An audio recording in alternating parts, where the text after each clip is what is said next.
Baker Street. Do you hear? 221B Baker Street.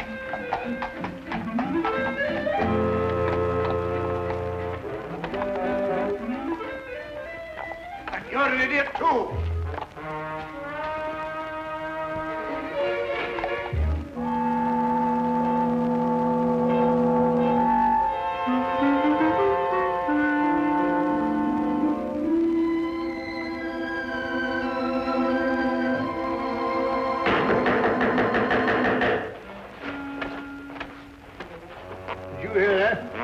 No difficulty.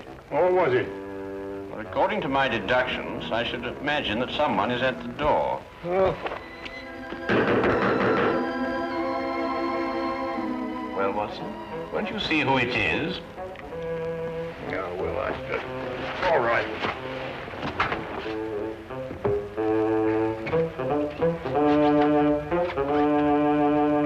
How do you do? Out of my way, imbecile. Ah, here you are. A most accurate observation. Don't fool with me, sir. I'll wrap this stick around your head. I beg your pardon. Do you know who you're talking to? I most certainly do. An idiot, a liar, and a blackguard. That's who I'm talking to. Would you care for a cup of tea? Never mind the cup of tea. Just give me my £100. Now, look here. Now you've gone too far. Who are you? Yes. Why don't you introduce yourself? Introduce?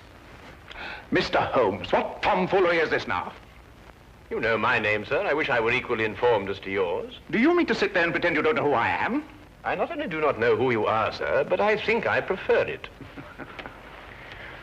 Quite. But this is impossible. Oh, you're pulling my leg? Mr. Sherlock Holmes is not in the habit of pulling the legs of elderly gentlemen. Oh, enough of this nonsense. I talked to you here in these very rooms only last week. Oh, indeed? And what did we talk about? You know very well what we talked about. I informed you that several attempts have been made on the vault of my home. I asked your advice concerning a safer place for the family jewels, securities, and other valuables. Oh? And what was my advice? Don't you remember? You said that thieves never look in the obvious places for valuables. They only look in the places that are not obvious. Therefore, I should put my precious things in an obvious place, which would then become inobvious. Or some such dribble. Anyway, I took your word for it, and you charged me £100, too. Did I? I take it the advice was not very effective. Effective? My dear sir, not more than an hour ago, the biscuit jar was ransacked. Completely ransacked. Biscuit jar? I offer you my full sympathies, Mr. Sir Arthur Treadley. Oh, Sir Arthur. However, the loss of your valuables represents only one crime in this pattern. What do you mean? The first crime committed was a very clever impersonation of myself. For last week, when we presumably were holding our rather unusual discussion, I was in Brighton with Dr. Watson. Yes, we had sort of a holiday. Gone the entire week. Very enjoyable, eh? Are you certain? There can be no doubt, sir. Then I talked to... An impostor. But he looked exactly like you. It's interesting, eh, Watson? What did I look like? You were in Brighton. We both were. Well, this is the most amazing. It certainly is, sir. I hardly relish the thought of a stranger wearing my slippers and smoking my pipe. Not to mention the fact that he's traded on your name to achieve his own illegal ends. Well, I see that I can hardly blame you, but still, something should be done about it. Something shall be done about it, sir. This impostor must be apprehended. You should report the matter to the police. Oh, no, I think you can trust Sherlock Holmes.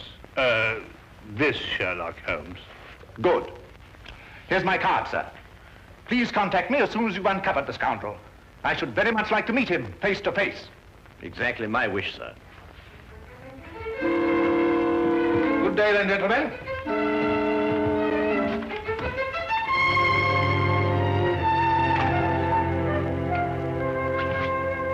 Oh, the nerve, all the impudence breaking in here and pretending to be Sherlock Holmes. I was thinking about that biscuit jar, Watson. I must say my alter ego certainly had a good deal of audacity. He's back. Well, I hardly think so, Watson. Hello, Inspector. Ah, Lestrade. Holmes? Holmes. I'm the laughing stock of Scotland Yard. Oh, I am sorry to hear that. But so you should be. If it hadn't been for you, I'd have had London's cleverest jewel thief in the palm of my hand.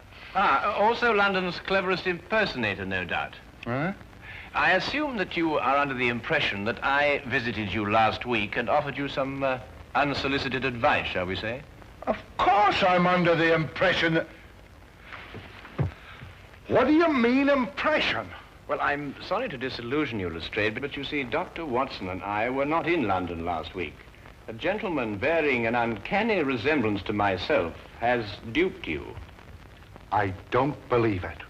You just won't admit to an error of judgment. Oh, no, Holmes. I'm not accepting that excuse. We were in Brighton, and we can prove it. Ridiculous. You came to my office, and you convinced me to switch my men from watching Carlton's jewelry shop to watching Hammelberg's jewelry shop. Yes, and naturally, Carlton's was the one that was robbed. Clean as a whistle. Oh, Holmes. I can't face my men. Of course not. My dear old friend, my advice to you is to return to your men and inform them that you deliberately exposed Carlton's jewelry shop to the thief. All part of a vast, intricate plan. And don't tell them anything more. Well, you think that would work, Holmes? My solemn word.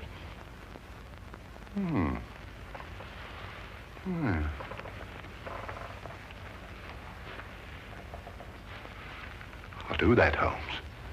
That's just what I'll tell them. They won't be able to make me out, will they? No. You will continue to be a puzzle to them. Yes. Oh, thank you, Holmes, thank you. Oh, by the way, you weren't serious about that impersonator, were you? Quite serious. Ridiculous.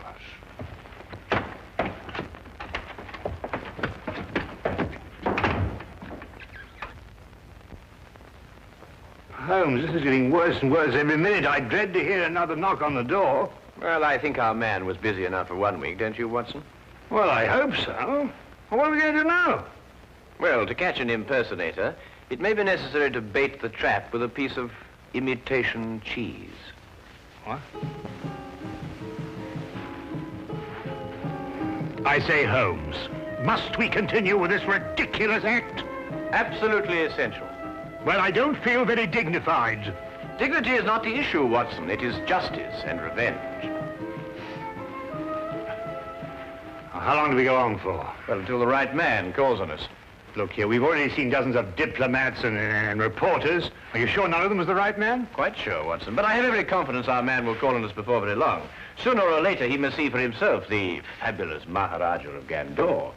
And to say nothing of the Maharaja's fortune in jewels. Well, I wish I was still plain Dr. Watson. Mr. Hadley Bellingbrook of the London Weekly News desires an audience with the Maharaja. Very well, ask him to wait for a moment. That's all right, Watson.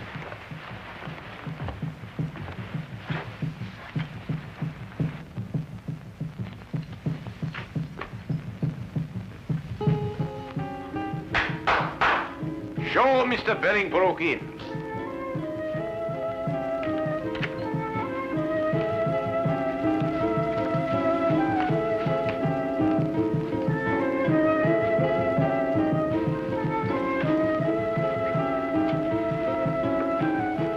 I am Afan Turman, the Grand Vizier to the Maharaja. We welcome you. How do you do? Please to follow me. The Maharaja of Gandor, Mr. Bellingbrook. Would you state purpose of visit? Well, I'd like to get an interview with the Maharaja for my newspaper.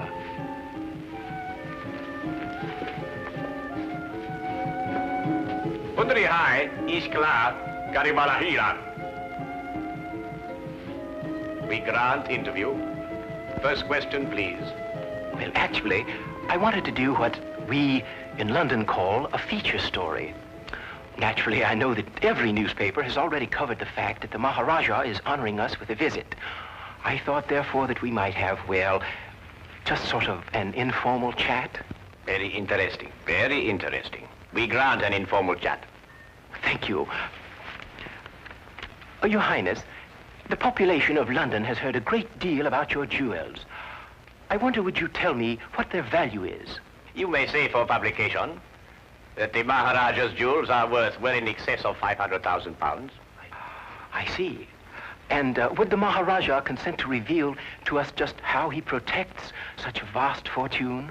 The Maharaja retains 30 men whose sole task it is to guard the vast wealth. Very interesting. Yes, but it is not the fear of theft that disturbs the Maharaja. Oh? May I inquire just what it is that disturbs the Maharaja? Mr. Bellingbroke, we are faced with a delicate situation. May we take you in our confidence? Oh, yes, of course.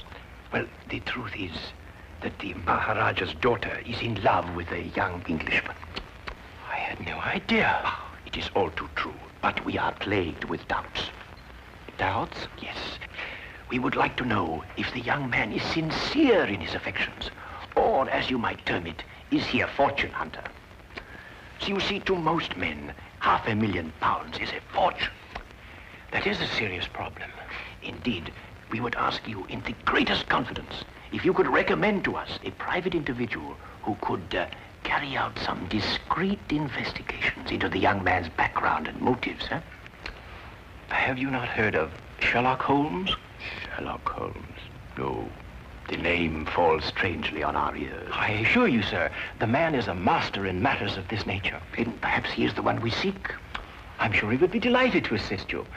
However, he is quite busy. I can't say exactly when he will be available. Then perhaps, you could manage to have a word with him and persuade him to give us an interview. Indeed, I shall. I will inform you the moment that he's in a position to accept the Maharaja's problem. We will be present when the time comes. You have been of great assistance. Already you have lightened the royal burden. You will find Mr. Holmes most helpful. There is no secret, however intimate its nature, that you cannot entrust to him. Oh, indeed, indeed. As we say in our country, a wise man is a quiet man. Oh, most true. And now, may I ask the Maharaja another question? No, please, please. The Maharaja is fatigued with the interview. The Maharaja bids you good day. Oh, yes, yes, of course. Your visit has been most pleasing to us. Good day, Mr. Bellingbroke.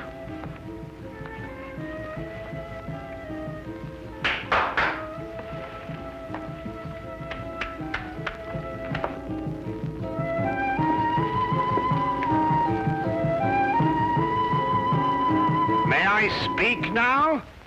Certainly, Watson. What would you like to say? Eh? Oh, no, nothing really. Oh. Look here, Holmes. Why did you tell that fantastic story, something about a daughter and an Englishman? Well, you're aware, of course, that Mr. Bellingbroke was not a member of the press. Oh? Seemed legitimate enough to me. Hardly.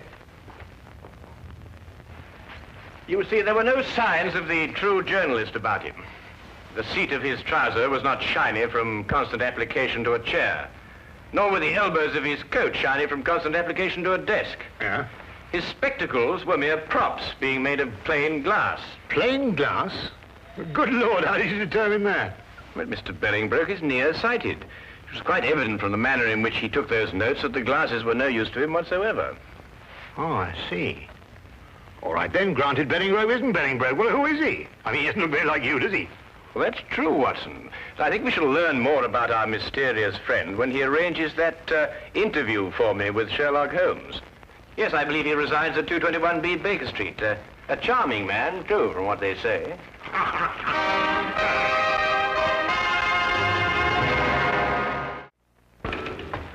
Cabby?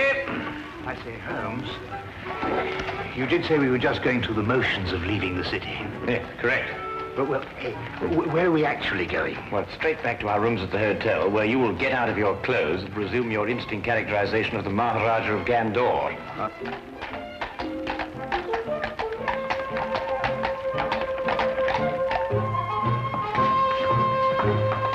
Charing Cross Station, my good man, and hurry, we have a train to catch.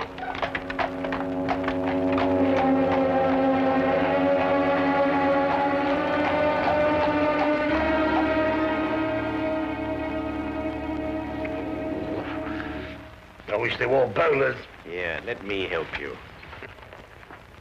Mr. Bolingbroke has arrived. Ah, show him in.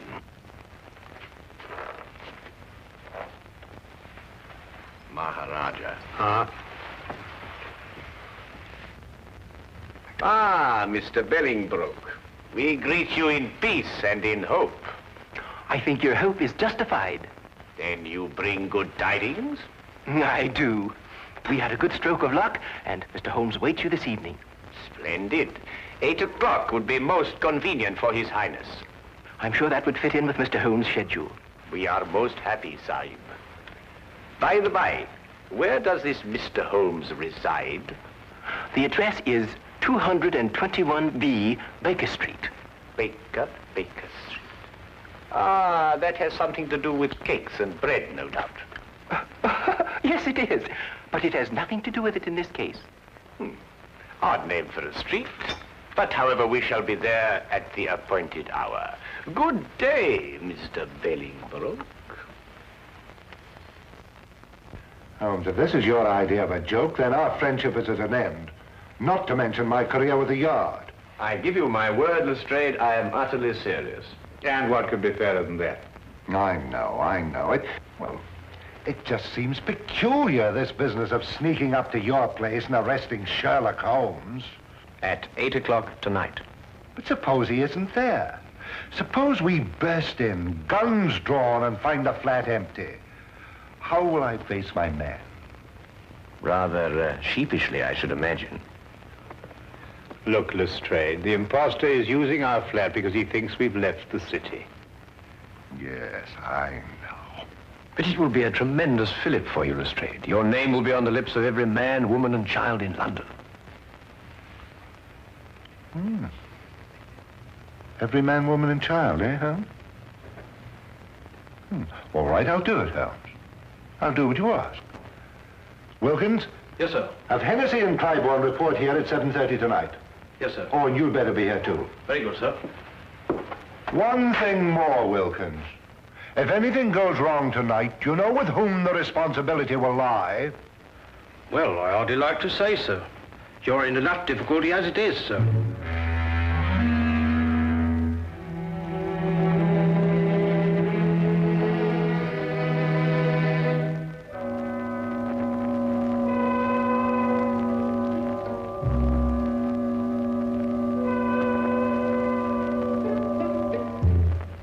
It will be necessary to surprise our unwelcome guest. Of course.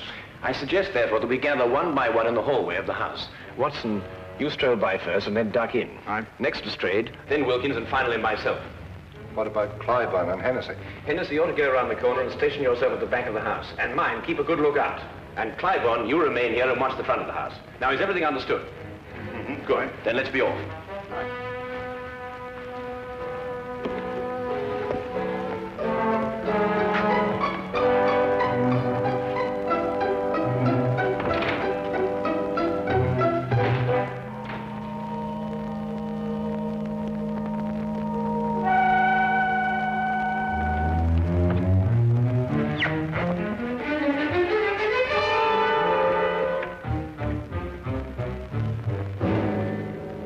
Good evening. Very good. I must say the resemblance is quite remarkable. It is remarkable, but I should have known better than attempt to deceive you, Mr. Holmes.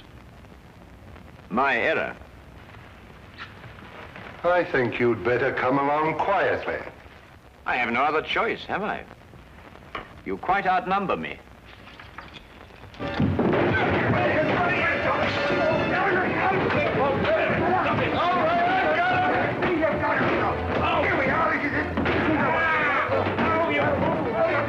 Fools! You've got the wrong you don't. We've had enough of your tricks.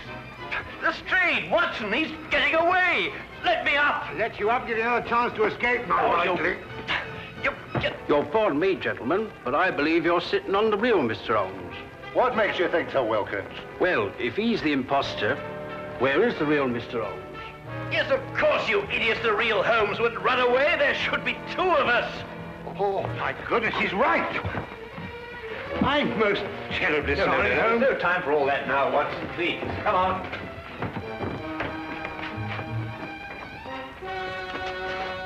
Mr. Holmes, what is it? Have you seen the imposter? No, sir. He got away. Look down the street. Hurry, man.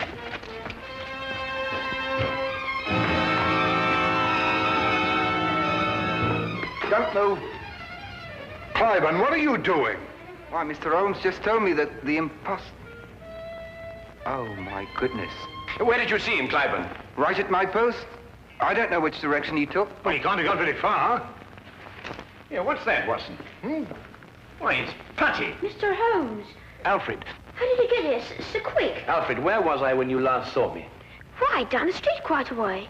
And which direction was I going? Don't you know, sir? No, that's why I'm asking you. Tell me quickly. Why, it looked like you was cutting over the red line. Thank you, Alfred, for your assistance. I said hello, but you acted like you didn't even know me.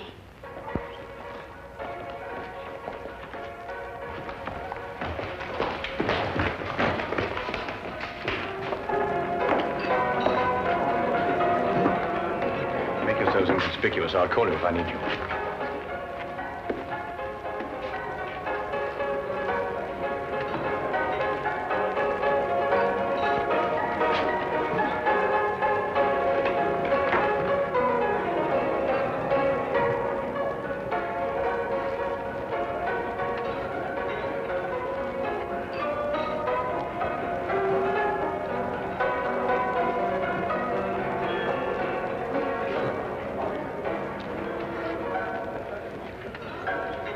Meet again, Mr. Billingbroke. I beg your pardon. Disagreeable stuff, Putty, isn't it? The way it sticks to everything. Your hand at cup. No, I wouldn't advise you to do that. There's no point in trying to run away again. You see, there can be no possible confusion between us this time.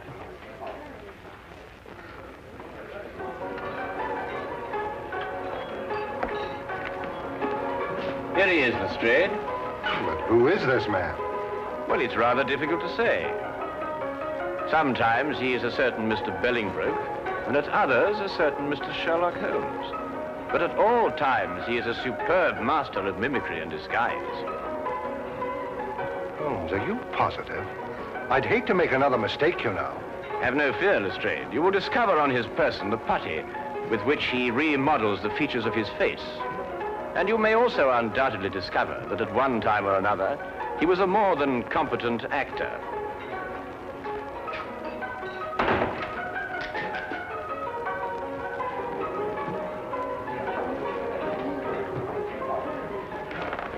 But Holmes, I still... All right, all of you. Now move in. Come on, Tony, we can make a break for it. Just in the nick of time, Charlie boy. Here, give me the gun. Thank you. Now, won't you sit down opposite your partner? Aren't you Tony Simmons? No, I am Sherlock Holmes. And this, in yet another disguise, is Tony Simmons. And this is Inspector Lestrade of Scotland Yard, Dr. Watson, Sergeant Wilkins, and Officer Cliburn. Now, is everything quite clear? Wilkins, give me a hand. My head feels quite light.